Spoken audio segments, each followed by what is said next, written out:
नमस्कार मित्रों, मैं नीरज सक्सेना, फिजिक्स फैकल्टी।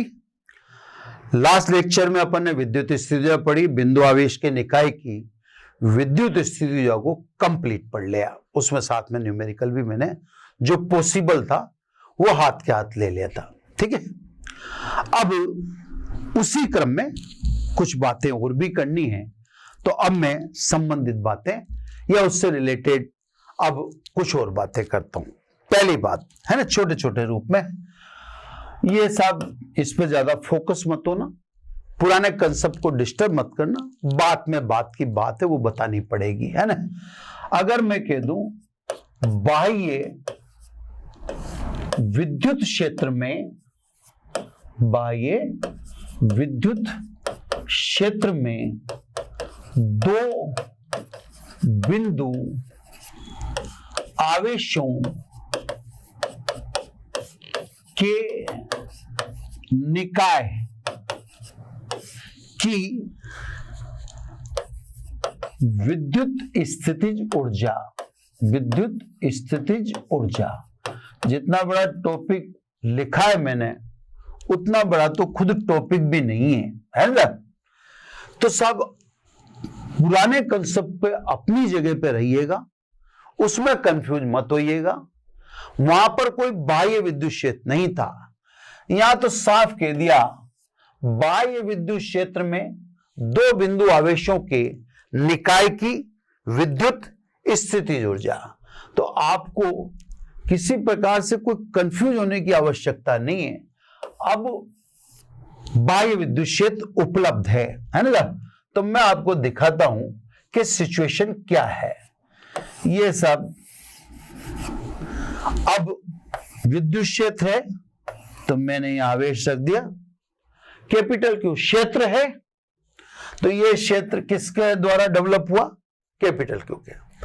अब दो बिंदु आवेश ले लिए मैंने, एक मुझे यहां लेना है और एक मुझे यहां लेना है।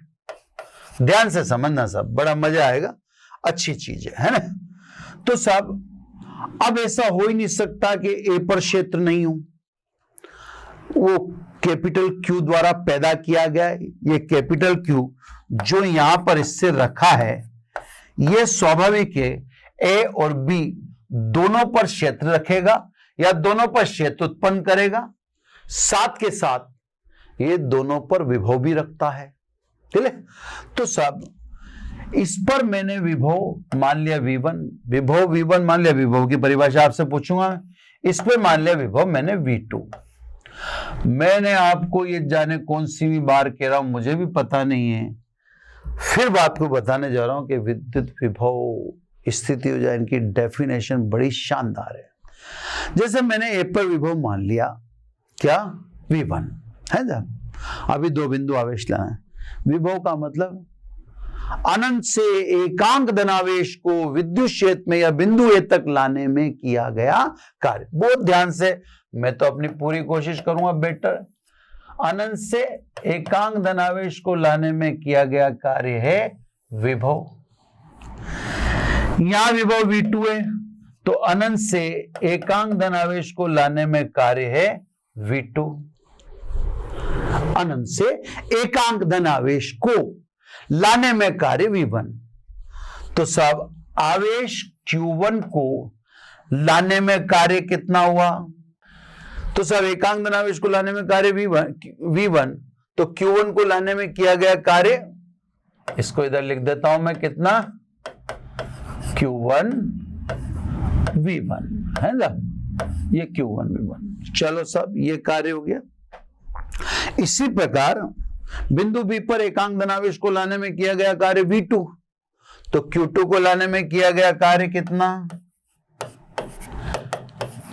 Q2 V2। ठीक है ना, क्योंकि ये दोनों बिंदु बाह्य विद्युत क्षेत्र में थे। अब एक बात विशेष हो रहे कि ये दोनों एक दूसरे के समीप भी तो आए। जैसे आप पहले Q1 ले आते हो, उसमें आपको कितना कार्य करना पड़ता है? Q1 V1। फिर आप Q2 को B पर लाते हो तो कितना कार्य करना पड़ता है? Q2 V2। पहले की जब Q2 को लाए तो आपको Q1 के क्षेत्र के विरुद्ध भी तो कार्य करना पड़ेगा। तो Q1 के क्षेत्र के विरुद्ध कितना कार्य करना पड़ेगा, ये तो अपन पढ़ चुके के Q1 Q2 बटा बीच की दूरी। तो इसका मतलब बाह्य विद्युत क्षेत्र में दो बिंदु आवेशों की निकाय की विद्युत स्थिति ऊर्जा 3 पदों में होगी, W1 plus W2 plus W3, यानी W1 यानी Q1V1, W2 यानी Q2V2 और W3 यानी KQ1 Q2 अपॉन R। तो बच्चों इस बात का विशेष रूप से ध्यान रखना आप कि अगर दो बिंदु आवेशों के निकाय की विद्युत स्थिति कोई पूछता है आपसे, तो दो बिंदु आवेशों के निकाय की विद्युत स्थिति तो आप क्या बोल देते हैं कि आवेशों का गुणा और उनके बीच की दूरी का भाग, दो बिंदु आवेशों के निकाय। लेकिन अगर कोई आपसे कह दे बाह्य विद्युत क्षेत्र में दो बिंदु आवेशों के निकाय की विद्युत स्थिति, तो आप बहुत ध्यान से समझना, ये 3 पदों में होगी और कैसे होगी, क्यों होगी, ये सब मैंने आपको यहां देखो एक्सप्लेन कर दिया। तो बिंदु आवेश का काम अब क्लोज करो, वो अपन ने बहुत डिटेल में ले लिया है, ठीक है। अब साहब बस लास्ट सिस्टम बचा है, अंतिम सिस्टम है विद्युत द्विध्रुव की विद्युत स्थितिज ऊर्जा, है ना। ये साहब विद्युत द्विध्रुव की विद्युत स्थितिज ऊर्जा। विद्युत तो क्यों बोलना पड़ रहा है, वो अपन स्थिर विद्युत की पढ़ रहे हैं। सिस्टम चेंज हो गया, सिस्टम चेंज हो गया तो कोई चेंज और चेंज हो ना हो, लेकिन स्थिति ऊर्जा तो चेंज होगी। सिस्टम चेंज होते ही सबसे पहले चेंज होने वाली चीज है स्थिति ऊर्जा। डेफिनेशन से आप समझ जाएंगे, मैं डेफिनेशन से ही बेहतर समझाने के प्रयास करूंगा। डेफिनेशन है साहब, उससे समझना। विद्युत द्विध्रुव की विद्युत स्थितिज ऊर्जा उस कार्य के योग के बराबर होती है जो द्विध्रुव को अनंत से विद्युत क्षेत्र में लाकर घुमाने में किया गया। यानी पहले तो कार्य W1 कैलकुलेट करो, जिसमें आप अनंत से विद्युत द्विध्रुव को विद्युत क्षेत्र में लाओगे, ये तो हुआ W1। फिर लाकर आप घुमाओगे, ये हुआ W2। फिर इन दोनों को जोड़ दो तो किसकी स्थिति आ जाएगी, विद्युत द्विध्रुव की विद्युत स्थितिज ऊर्जा आ जाएगी। तो सब ध्यान से समझना, बहुत ही अजीब गरीब तरीका है ना। ये डेफिनेशन है कि साहब मैं डेफिनेशन एक बार वो बोल देता हूं, पर ये डेफिनेशन को अगर आप प्रोसेस में समझोगे, आपको क्या करना है ये आप समझोगे। जो मैंने इस चैप्टर के स्टार्टिंग में बताया था कि स्थिति ऊर्जा विभव का मतलब मेरे लिए कार्य होता है, मैं उससे ज्यादा सोचता भी नहीं, मेरे पास दिमाग भी नहीं, मैं ज्यादा बात उसमें समझता ही नहीं हूं, और वही आपको समझाता हूं मैं। तो साहब विद्युत द्विध्रुव की विद्युत स्थिति ऊर्जा उस कार्य के योग के बराबर होती है जो अनंत से विद्युत द्विध्रुव को क्षेत्र में लाकर घुमाने में किया गया। तो साहब अपन भी 2 पद में ये काम करेंगे। सबसे पहले द्विध्रुव को अनंत से विद्युत क्षेत्र में लाते हैं, ठीक है साहब। ये साहब एक समान विद्युत क्षेत्र, ये दिखा दिया साहब अपन ने, ये एक समान विद्युत क्षेत्र है ना। विद्युत बल रेखाएं धन से चलती हैं ऋण की ओर, है ना। या मैंने आपसे सीधा सीधा समझा रखा है कि धन आवेश विद्युत क्षेत्र की दिशा में और ऋण आवेश सदैव विद्युत क्षेत्र के विरुद्ध गति करता है। चलो सब, आप नहीं समझे तो कोई दिक्कत नहीं है, आपको मैं तो बार बार सुनाने का काम करूंगा। अब ये द्विध्रुव लाना है अनंत से, है ना। द्विध्रुव को इस प्रकार लाना है कि द्विध्रुव आघूर्ण P विद्युत क्षेत्र की दिशा में रहे। तो साहब ये अनंत पर, अब ये अनंत मान लेते हैं अपन। द्विध्रुव को इस प्रकार से लाना है कि द्विध्रुव आघूर्ण ये द्विध्रुव आघूर्ण P किधर रहे? विद्युत क्षेत्र की दिशा में रहे। देख लो साहब, इन दोनों के बीच की दूरी कितनी होती है? 2a। तो साहब मैं इसमें पेन चेंज करूंगा तब आपको बेहतर समझ में आएगी। तो ये आपने अनंत पे रख दिए, द्विध्रुव रख दिया। अब अनंत से पहले इसको यहां लाना है। आपको लाने में कितना कार्य करना है, पहले उसका कैलकुलेशन को, उसको मैं W1 बोलूंगा। ठीक है ना? अब बड़ी होशियारी से बात को समझना। -q को लाने में किया गया कार्य ऋणात्मक है। आपको कार्य करने की जरूरत नहीं है, क्षेत्र खुद ला रहा है। भाई माइनस तो विद्युत क्षेत्र के विरुद्ध गति करता है, इस माइनस को तो ये प्लस ऑटोमेटिक अट्रैक्ट करेगा। तो द्विध्रुव में एक आवेश जो हमने ए पर रख रखा है यह है माइनस। इसे लाने में हमें कार्य की जरूरत नहीं है, क्षेत्र खुद कार्य कर रहा है ना? यह कार्य ऋणात्मक होगा, बिल्कुल क्लियर है ना? लेकिन +q तो विद्युत क्षेत्र की दिशा में जाना चाहता है, +Q है ना? तो +Q विद्युत क्षेत्र की दिशा में जाना चाहता है, तो आप उसे ला रहे हो तो आपको क्षेत्र के विरुद्ध कार्य करना पड़ेगा, आपको करना पड़ेगा। ये होगा प्लस। क्लियर साहब? तो यहां पर दो कार्य हैं, एक क्षेत्र करेगा जो आपको माइनस को लाने में फेवर कर रहा है, एक आपको करना पड़ेगा +Q के लिए। अब ध्यान से समझें, ये लिया है साहब में -Q और ये इससे 2a दूरी पर +Q, ये लिया है, ये मध्य बिंदु है ना? अब बहुत ध्यान से समझना, ये एक जगह जैसे मान लो आप यहां देखें ध्यान से, है ना? आप द्विध्रुव में पहले लाए -Q को, बहुत ध्यान से, है ना? -Q को यहां लाए अनंत से। अब ऊपर वाले अलग चीज दे देना, अब यहां नीचे अलग देखो ना, मैं उसको फिर मिटा भी दूंगा क्योंकि वो कंफ्यूज नहीं कर जाए कहीं। यहां लाया आप, यहां लाने में सब सिस्टम ने कार्य किया W1, ठीक है सब नेगेटिव हो गया, सिस्टम कार्य कर रहा है, आप नहीं कर रहे। अब ध्यान से समझें, जब मैं इसको यहां लाऊंगा +Q को, अब ध्यान से, ये +Q आ गया, -Q यहां चला गया, कितना आगे चला गया? ध्यान से ध्यान से ध्यान से, बहुत ध्यान से। अब +Q यहां आया तो अनंत से +Q को यहां लाने में कितना कार्य? W2, यहां तक तो हो गया 0, क्योंकि जितना अनंत से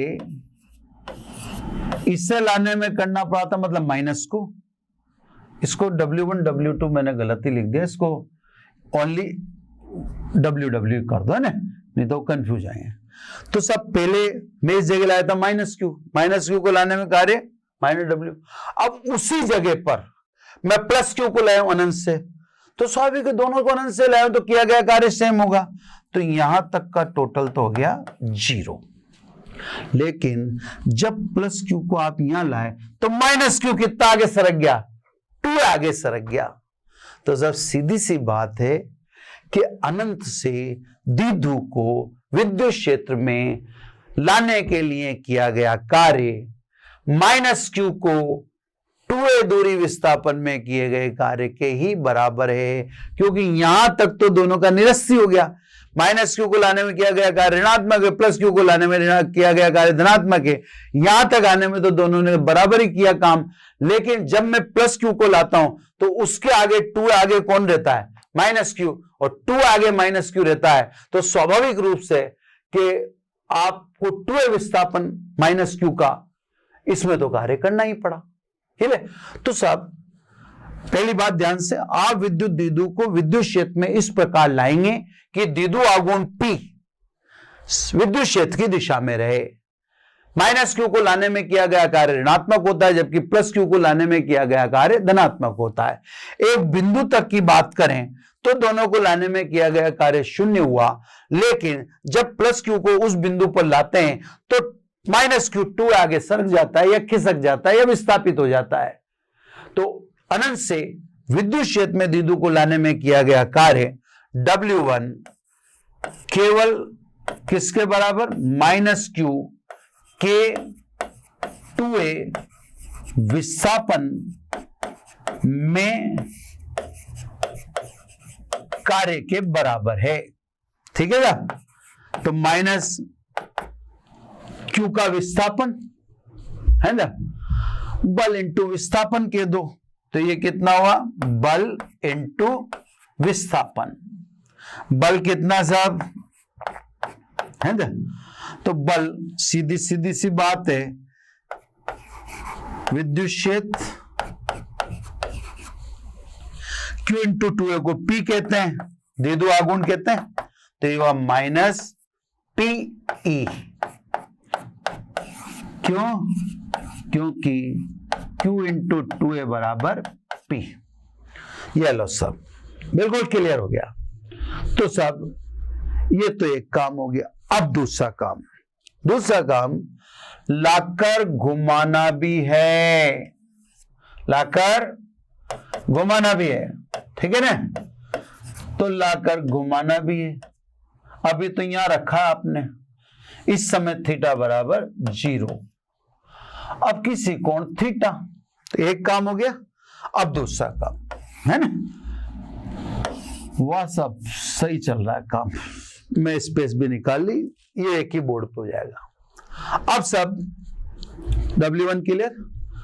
अब माध्य स्थिति से, या माध्य स्थिति क्या, थीटा बराबर 0 से बोल दो आप तो ना, थीटा बराबर 0 से थीटा विस्थापन या कोणीय विस्थापन घुमाने में कार्य W2 0 से थीटा, बल की जगह बलाघूर्ण घुमाने है ना, विस्थापन की जगह वही बल इंटू विस्थापन है। घूर्णन गति में बल की जगह बलाघूर्ण लिखना पड़ता है, विस्थापन की जगह कोणीय विस्थापन। घूर्णन गति और इस स्थानांतरित गति में समानता है, वहां बल तो या बलाघूर्ण होता है, वहां विस्थापन तो या कोणीय विस्थापन होता है, वहां वेग तो या कोणीय वेग होता है, वहां त्वरण तो या कोणीय त्वरण होता है।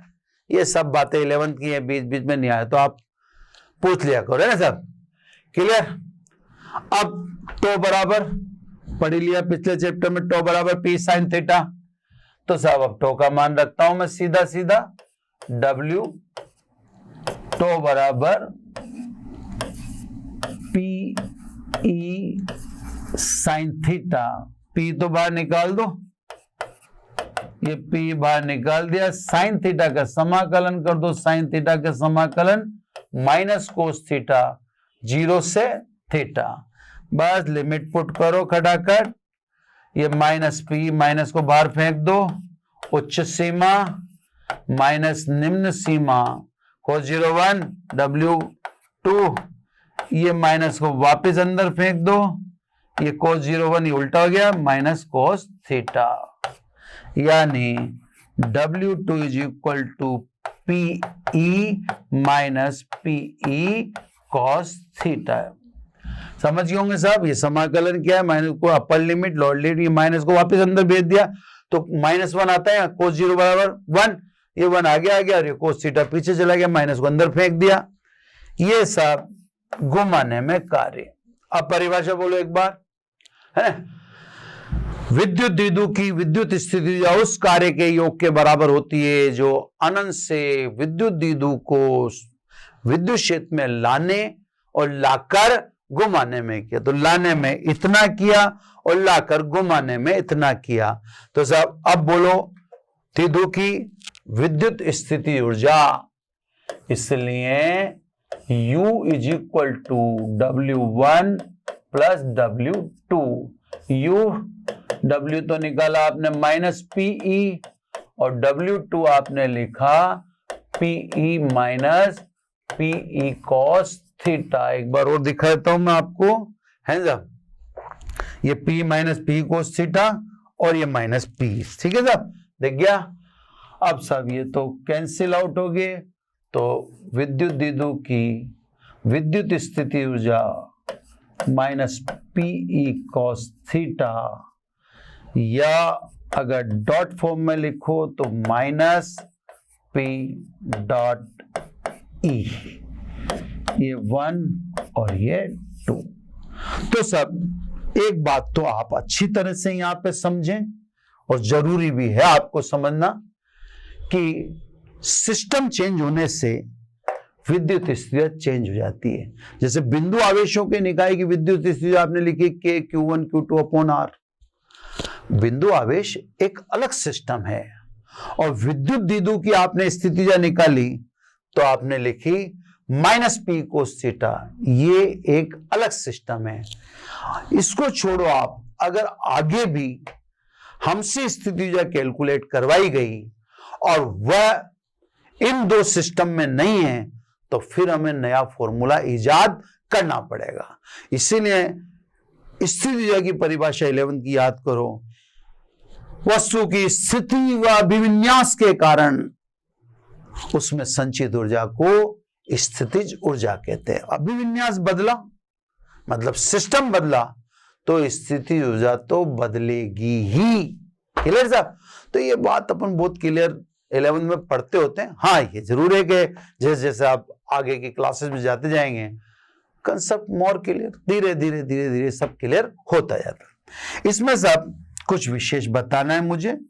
केस फर्स्ट है ना, केस फर्स्ट में यदि थीटा बराबर 0 डिग्री, मैं कुछ विशेष आपको समझाने की कोशिश कर रहा हूं। ये थीटा जो कोण है वो P तथा E के बीच का कोण है ना। तो मैं बिल्कुल व्यवस्थित जमाऊंगा, माइनस Q, ये प्लस Q है ना, माइनस से प्लस की ओर P की डायरेक्शन, और ये E। तो स्वाभाविक है कि जो आप सिचुएशन देख रहे हैं है ना, यही मैंने लिखी, यानी P पैरेलल टू E। बात को ध्यान से समझो, बड़ी मजेदार चीज है। फॉर्मूला 1 क्या कहता है? तो बाय इक्वेशन 1 है ना, बाय इक्वेशन 1 तो cos 0 तो हो गया 1, cos 0 1 हो गया, तो U मिनिमम कितना? Minus PE। इस समय सिस्टम की स्थिति ऊर्जा न्यूनतम है। इसको कहते हैं स्थायी संतुलन या स्थायी साम्यावस्था। द्विध्रुव की ये स्थायी साम्यावस्था है। द्विध्रुव इसी अवस्था में रहना पसंद करता है। अब सब मजा जब आएगा जब अपन केस सेकंड देखें। यदि थीटा बराबर 180, अब देखें सब, ये मैं विद्युत क्षेत्र दर्शा देता हूं। ये तो E पहले की तरह है ना, वेक्टर फॉर्म दिखा देते हैं। और अब क्योंकि थीटा बराबर मैंने क्या बोला 180, तो देखो अब मेरे चित्र में फर्क आ जाएगा, प्लस Q माइनस Q है ना, ये सेंटर। अब ये P इस डायरेक्शन में, P की डायरेक्शन माइनस से प्लस Q, तो P और E इन दोनों के बीच एंगल 180 है ना। अब देखा एक से अब आएगा U मैक्सिमम प्लस P, क्योंकि cos 180 इज इक्वल टू -1, और माइनस माइनस क्या हो जाएगा प्लस। सब संतुलन तो ये भी है, लेकिन ये कौन सा संतुलन है? इसे कहते हैं अस्थायी संतुलन है ना। तो ये संतुलन स्थायी नहीं है, बल्कि अस्थायी संतुलन है। अब मैं आपको, क्योंकि मैंने पहले ही बता रखा है, ऐसा नहीं है कि आज ही बता रहा हूं, एक विशेष चीज समझाता हूं मैं आपको है ना। विशेष चीज क्या है? देखो, रिजल्टेंट फोर्स तो दोनों ही समय 0 है, इस समय भी परिणामी बल 0 है, इस समय भी परिणामी बल द्विध्रुव पे 0 है, इसलिए तो ये संतुलन शब्द आता है। संतुलन का मतलब बल का परिणामी 0 है। लेकिन स्थायी अस्थायी डिसाइड करता है अल्प विस्थापन पे। अगर मैं इसको अल्प विस्थापित करूं, ध्यान से, है ना, मैं कलर इसलिए अलग अलग, अगर अल्प विस्थापित करूं तो ये वापस लौट कर वहीं आ जाएगा, क्योंकि विद्युत बल रेखाएं प्लस से माइनस की तरफ होती है, तो ये माइनस वापस को अट्रैक्ट करेगा और ये वापस उसी पोजीशन में आ जाएगा। तो साहब जैसे मैंने इसको माध्य स्थिति से अल्प विस्थापित किया तो प्रत्यानयन बल आघूर्ण पैदा हो गया, जो द्विध्रुव को उसी सिचुएशन में लाने की कोशिश करता है जिसमें वो था। इसलिए इसको कहते हैं अपन स्थायी काल। बल 0 है, इससे तो अपन शब्द लगाते हैं संतुलन। स्थायी और अस्थायी को समझा रहा हूं। स्थायी इसने कहा कि मैं अगर इसको विस्थापित कर देता हूं तो ये वापस लौट के वहीं आएगा, क्योंकि ये प्लस माइनस से अट्रैक्ट होगा। अब इधर आओ, है ना, इधर सब ध्यान से देखो इधर क्या होगा। ठीक है, चेंज करता हूं पेन। अगर मान लो आपने इसे विस्थापित कर दिया, है ना, समानता होगी थोड़ी सी पेन में, व्हाइट उठाता हूं मैं, ठीक है, बल रेखाएं प्लस से चलती माइनस, अब ये माइनस को रिपल करेगा, ये अब परमानेंट यहां से पलायन कर जाएगा और किस अवस्था में आ जाएगा, इस अवस्था में। तो इसका मतलब यहां बल तो 0 था, द्विध्रुव संतुलन में तो था, पर जैसे वो आपने उसको अल्प विस्थापित किया, अल्प विस्थापित करते ही उसका फिर वहां यानी प्रत्यानयन बल पैदा नहीं हुआ, फिर वहां छोड़ो, प्रत्यानयन बल उत्पन्न नहीं हुआ, वो पलायन कर गया। तो सब ये संतुलन हुआ अस्थायी संतुलन, है ना। तो द्विध्रुव में ये तो हुई विद्युत स्थिति ऊर्जा, है ना, ये डॉट फॉर्म में ये, और ये स्पेशल केस 90-90 के केस में तो ठीक है, वो तो और केस में कोई विशेष बात नहीं थी, 0 और 180 वाले केस में थी। अगर आप पिछला चैप्टर देखेंगे तो जब मैंने पिछले चैप्टर में आपको ये पढ़ाया था, मैं बता देता हूं टॉपिक ये वाला, है ना, ये मैंने टॉ बराबर P sin थीटा यानी विद्युत द्विध्रुव पर बल आघूर्ण ये पढ़ाया था। तो वहां भी इन दो बातों की मैंने चर्चा आपसे की थी कि साहब थीटा बराबर 0 स्थायी संतुलन है और थीटा बराबर 180 अस्थायी संतुलन है। उसकी पुष्टि यहां स्थिति ऊर्जा से होगी, है ना। अब स्थिति ऊर्जा के कंसेप्ट पे तो आप ये भी समझ सकते हैं या इसको भी समझाया जा सकता है कि किसी चालक को दिया गया आवेश उसकी सतह पर समान रूप से क्यों फैल जाता है, तो वो सब अपन स्थिति ऊर्जा से समझा सकते हैं। तो सब यहां तक अगर आप देखेंगे तो यही अपना कंटेंट विद्युत स्थितिज ऊर्जा का है, अपने सिलेबस का, है ना। फिर इसके न्यूमेरिकल वगैरह कोई विशेष होगा तो देख लेंगे, देखते हैं ना। अगर विशेष न्यूमेरिकल है तो उसको पुट करेंगे, अदरवाइज आगे के टॉपिक यानी धारिता पढ़ेंगे। विद्युत द्विध्रुव की स्थिति ऊर्जा को निकालने का एक शॉर्ट मेथड भी है, उसी में द्विध्रुव को घुमाने में किया गया कार्य भी आ जाता है। तो मैं दोनों शॉर्ट में करवा देता हूं, है ना। जैसे पहले तो द्विध्रुव को घुमाने में कार्य, है ना, ये कोई बहुत महत्वपूर्ण टॉपिक्स में से नहीं है, सिंपल टॉपिक है ना। द्विध्रुव को घुमाने में किया गया कार्य, तो सब विद्युत क्षेत्र में द्विध्रुव को एंगल θ1 से θ2 घुमाने में कार्य, है ना। तो W is equal to limit आ जाएगी θ1 से θ2 और बल की जगह बलाघूर्ण और विस्थापन की जगह कोणीय विस्थापन। अब क्योंकि टो इज इक्वल टू होता है PE sin थीटा, जो अपन ने उसमें भी यूज किया था, है ना, इसलिए W is equal to P तो आ गया बाहर, है ना, θ1 से θ2, P sin थीटा तो अब ओनली क्या रहेगा अंदर, P तो मैंने निकाल लिया बाहर, है ना।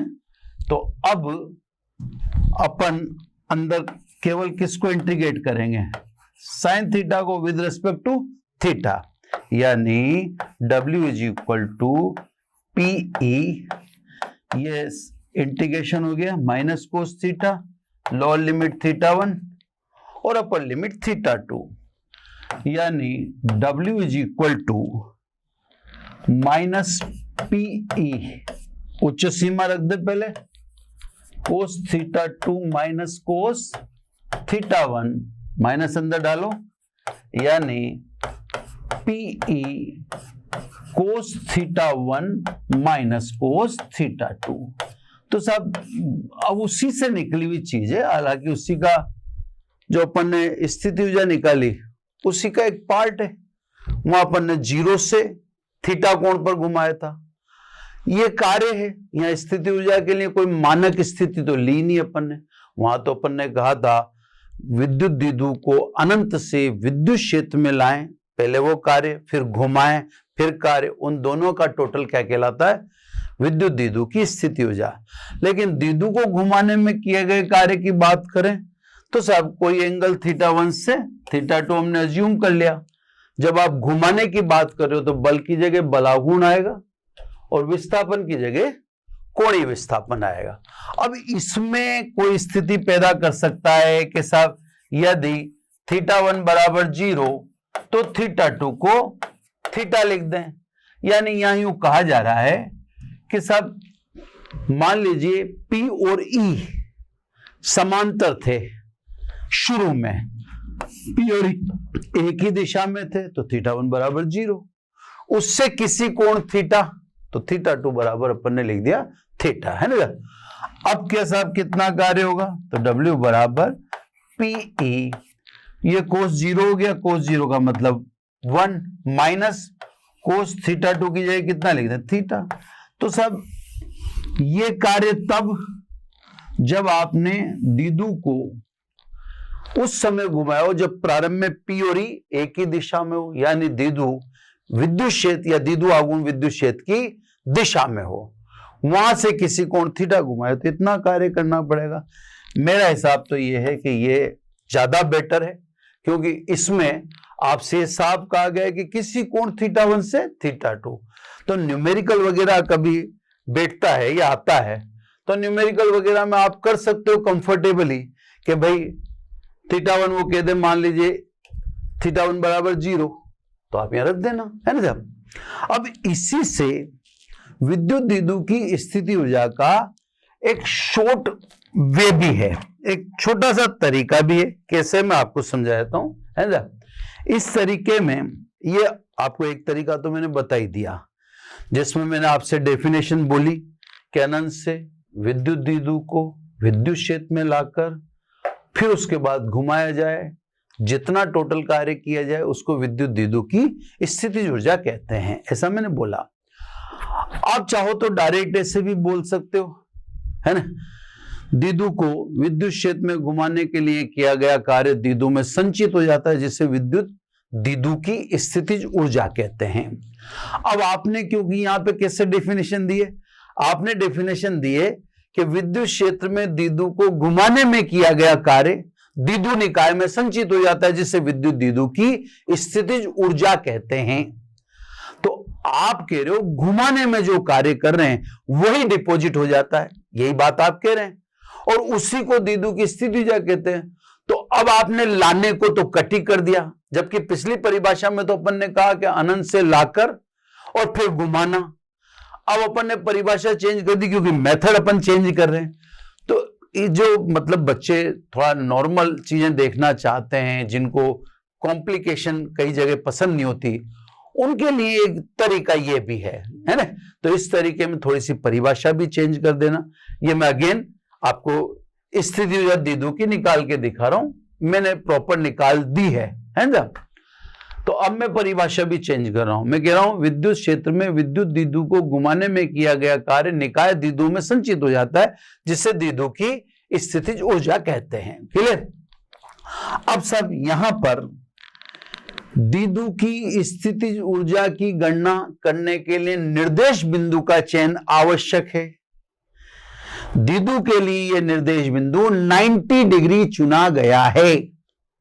अब क्यों चुना गया है वो छोड़ो, ये 90 डिग्री चुना गया है। इससे 90 डिग्री से किसी कोण थीटा घुमाने में कार्य, अर्थात द्विध्रुव की स्थितिज ऊर्जा, तो कार्य अर्थात द्विध्रुव की स्थितिज ऊर्जा, लेकिन अब लिमिट क्या आ जाएगी? 90 डिग्री से किसी कोण थीटा घुमाने में कार्य, यानी u is equal to 90 to theta, तो की वैल्यू अपन रख दें p sine theta d theta, यानी u बराबर p तो निकल जाएगा बाहर, साइन थीटा का समाकलन हमेशा की तरह minus cos theta, lower limit 90 degree, upper limit theta, यानी u बराबर माइनस बाहर डाल दो, माइनस p कोस थीटा बचा, upper limit cos theta, lower limit 90, cos 90 is equal to 0। तो स्वाभाविक है u बराबर माइनस पीई, यानी माइनस पी डॉट ई।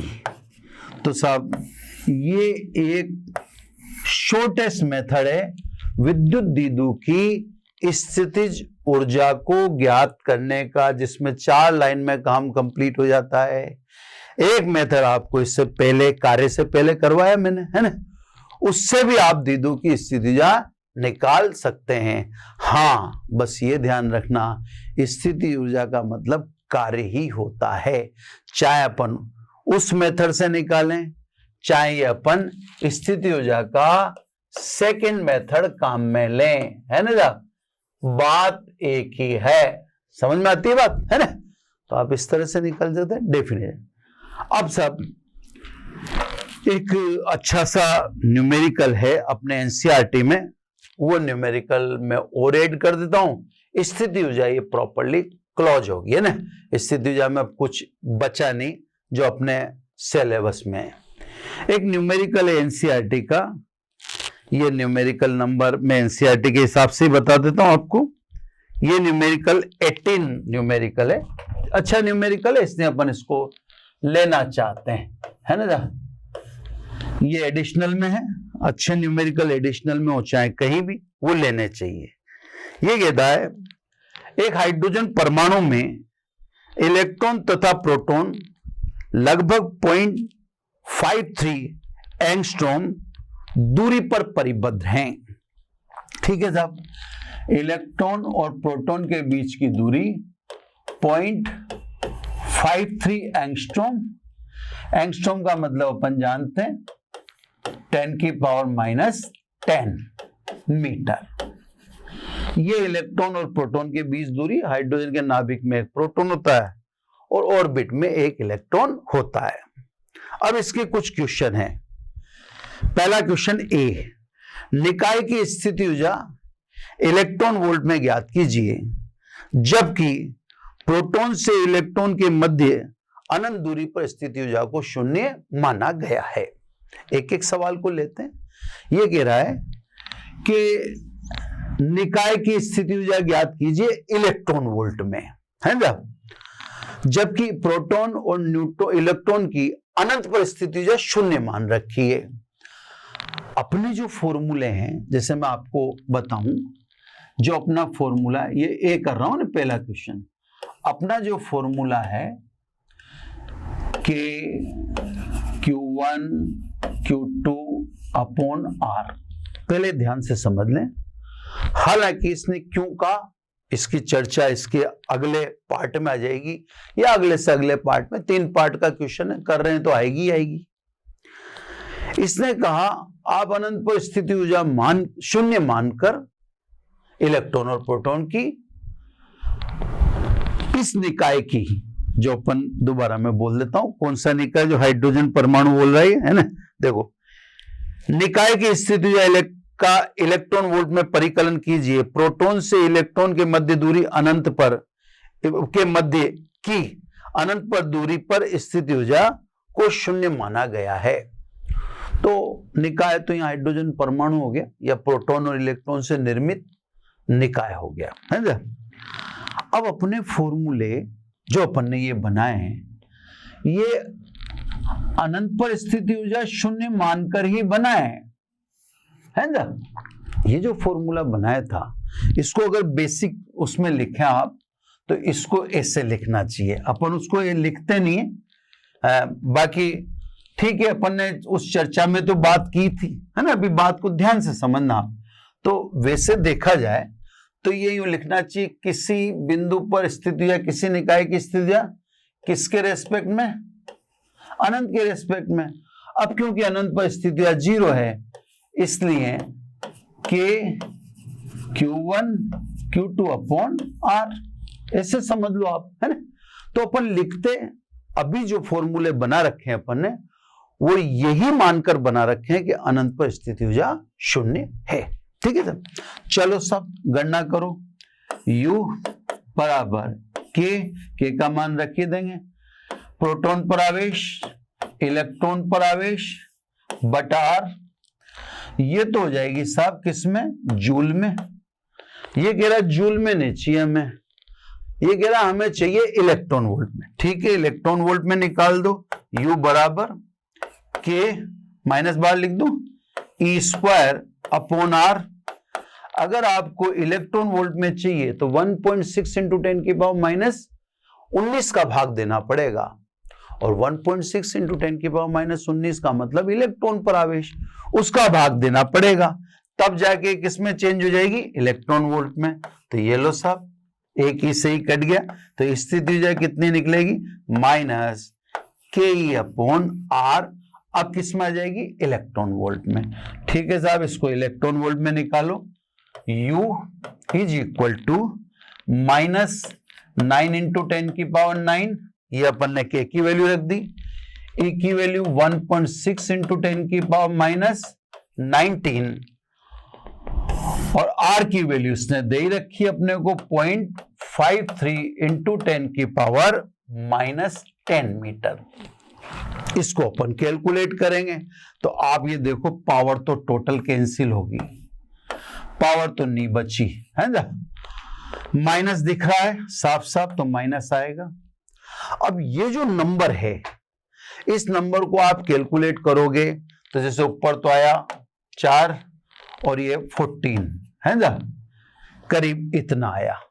देख लेना थोड़ा बहुत कैलकुलेशन आप भी।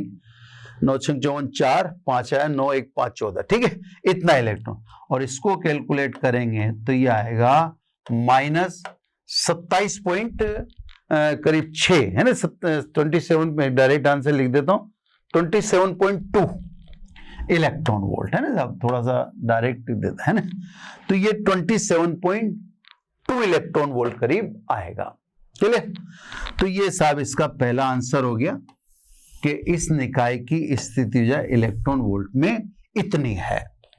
अब सेकंड क्वेश्चन देखते हैं सब, है ना। क्वेश्चन अच्छा है, इसको थोड़ा आप भी ध्यान से देखिए। मैं कैलकुलेशन डायरेक्ट लिख दूंगा ना, कैलकुलेशन में चक्कर पड़ता है, अभी ये सामने नहीं कर सकते एकदम, है ना। ये कह रहा है इलेक्ट्रॉन को स्वतंत्र करने में कितना न्यूनतम कार्य करना पड़ेगा, है ना। यदि यह दिया गया है कि इसकी कक्षा में गतिज ऊर्जा पहले सवाल में निकाली गई स्थिति ऊर्जा की आधी है। अभी कह रहा है इलेक्ट्रॉन को बाहर निकालना है, तो आपको कितना कार्य करना पड़ेगा, क्लियर।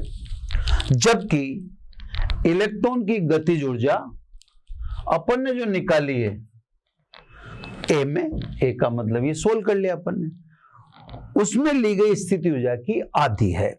तो सब पहले तो गतिज ऊर्जा बताओ, स्थिति ऊर्जा की आधी है, क्लियर। स्थिति ऊर्जा कितनी, माइनस या 27.2 अपॉन 2, यानी काइनेटिक एनर्जी आ जाएगी प्लस 13.6 इलेक्ट्रॉन वोल्ट। ये बात ध्यान रखिएगा साहब, स्थिति ऊर्जा नेगेटिव हो सकती है, गतिज ऊर्जा सदैव धनात्मक ही होती है।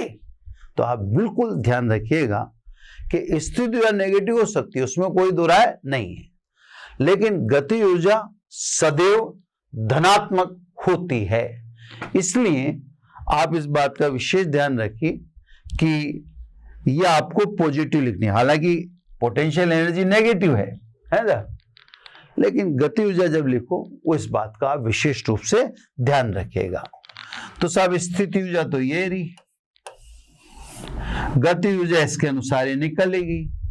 अब आपको इलेक्ट्रॉन को निकालने के लिए, निकालने का मतलब अनंत पर ले जाने के लिए, तो इलेक्ट्रॉन को अनंत पर ले जाने के लिए अर्थात इलेक्ट्रॉन को निकालने के लिए कितना कार्य करना पड़ेगा, है ना।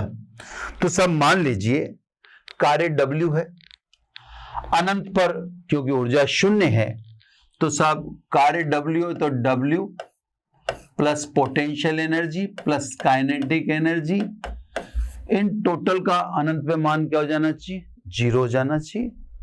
भाई इसने कहा कि इलेक्ट्रॉन को अनंत पर शिफ्ट करने में कितना कार्य करना पड़ेगा, तो अनंत पर शिफ्ट करने में कितना कार्य करना पड़ेगा, तो मैंने कार्य मान लिया W, स्थिति ऊर्जा U है इससे, गति ऊर्जा K है इससे। अब ये टोटल अनंत पर तो क्या हो जाने चाहिए, 0 हो जाने चाहिए। इसलिए कार्य W बराबर -U -K, W minus U का मान कितना है, -27.2 इलेक्ट्रॉन वोल्ट, और K का मान कितना है, 13.6 इलेक्ट्रॉन वोल्ट। यानी कार्य कितना हुआ सब, +27.2 -13.6 इलेक्ट्रॉन वोल्ट। तो सब 27.2 में से 13.6 गए तो 13.6 इलेक्ट्रॉन वोल्ट। ये सब इलेक्ट्रॉन को निकालने में इतना कार्य करना पड़ेगा। ये सब इस क्वेश्चन का सेकंड पोर्शन हो गया। अब इस क्वेश्चन का लास्ट पोर्शन। अब देखो इसने टर्न दिया है, इसीलिए इसने ए में कहा था कि अनंत परम स्थिति ऊर्जा 0 मान रहे हैं, तो सब वो इसने कहा था, अब सी से पता चलता है। ये कह रहा है यदि स्थिति ऊर्जा को 1.06 एंगस्ट्रॉम पर, मैं लिख देता हूं, है ना, सी आर बराबर 1.06 एंगस्ट्रॉम यानी 1.06 इंटू 10⁻⁻10 मीटर। अब ये बड़ा इसने शानदार बात कह दी। इसने कहा यदि स्थिति ऊर्जा को 1.06 एंगस्ट्रॉम पर शून्य माने तो आपका ए और बी का अब उत्तर क्या होगा। अभी तक जो उत्तर अपन निकाल रहे थे वो अनंत पर स्थिति ऊर्जा को शून्य मानकर निकाल रहे थे, लेकिन ये कह रहा है कि अगर स्थिति ऊर्जा अनंत पर शून्य माने, सॉरी स्थिति ऊर्जा 1.06 पर शून्य माने, एक बार और बोल देता हूं कहीं कंफ्यूजन नहीं होना चाहिए। ए और बी जो अपन ने कैलकुलेशन की, जैसे कार्य वगैरह की, तो ये कैलकुलेशन तो अपन ने ये मानकर की कि अनंत पर स्थिति ऊर्जा 0 है। क्लियर। अब ये क्या कह रहा है, इसकी बात को ध्यान से सुनो। ये यूं कह रहा है कि सब हम अनंत पर स्थिति ऊर्जा 0 नहीं मानते हैं। अब इसका बात है, ये कह रहा है हम कहां 0 मानते हैं, 1.06 एंगस्ट्रॉम पर। ठीक है, उसको मैंने मीटर में लिख दिया। ये पार्ट ध्यान से समझना, ये नहीं कर पाता कोई भी ना।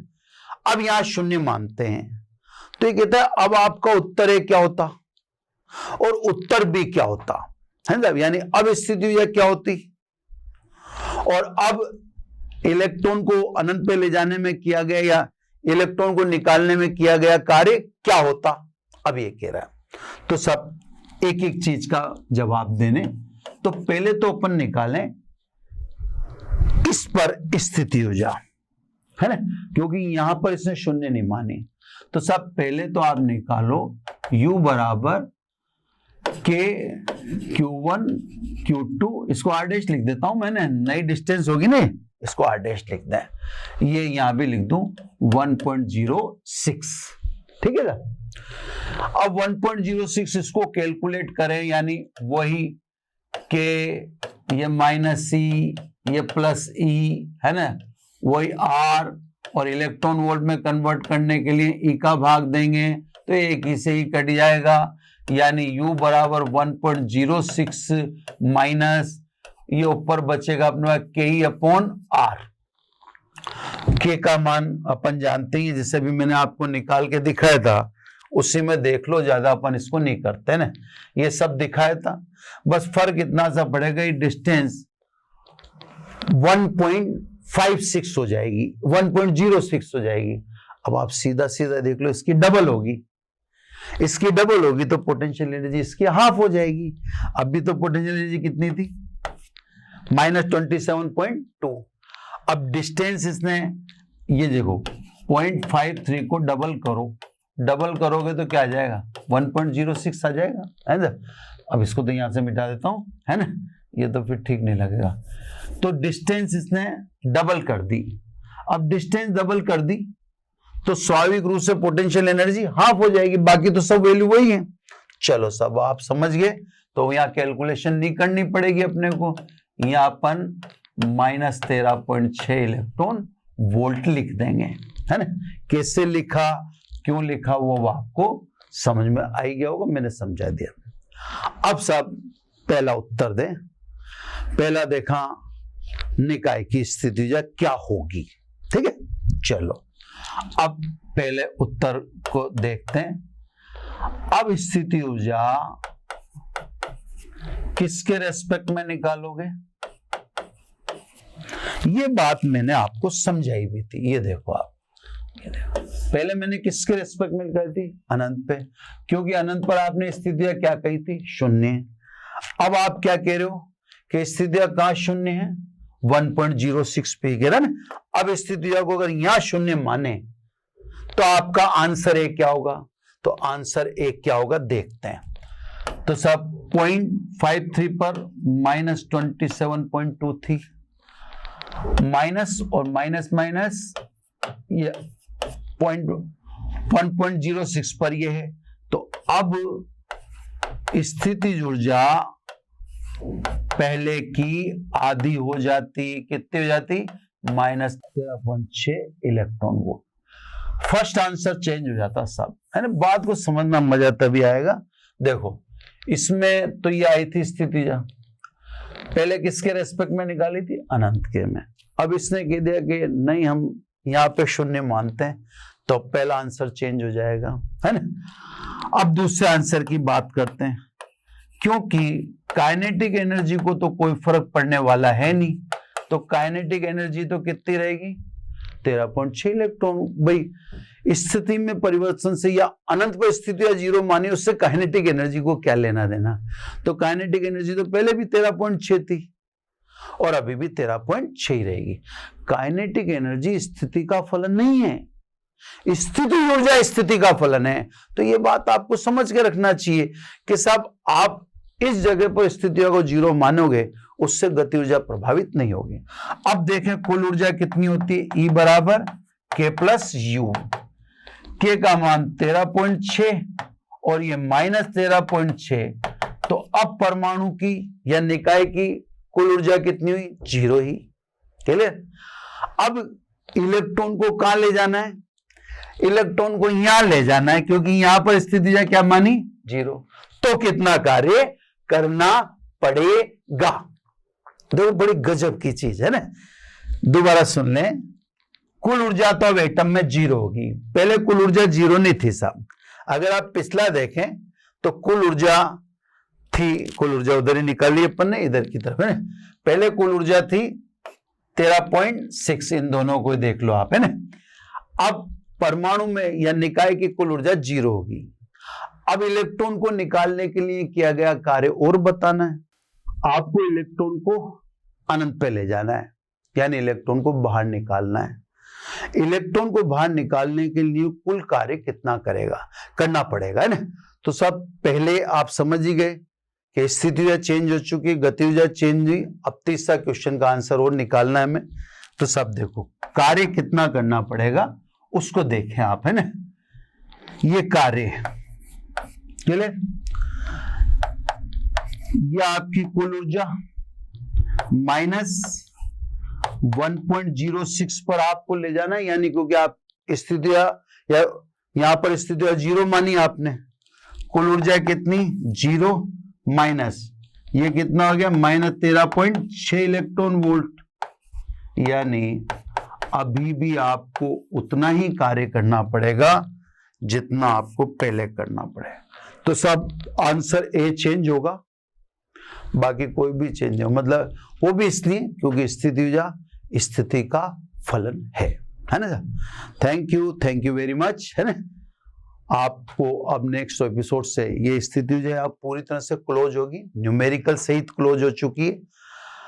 नेक्स्ट जो लेक्चर है वो धारिता से चालू होगा ना सर।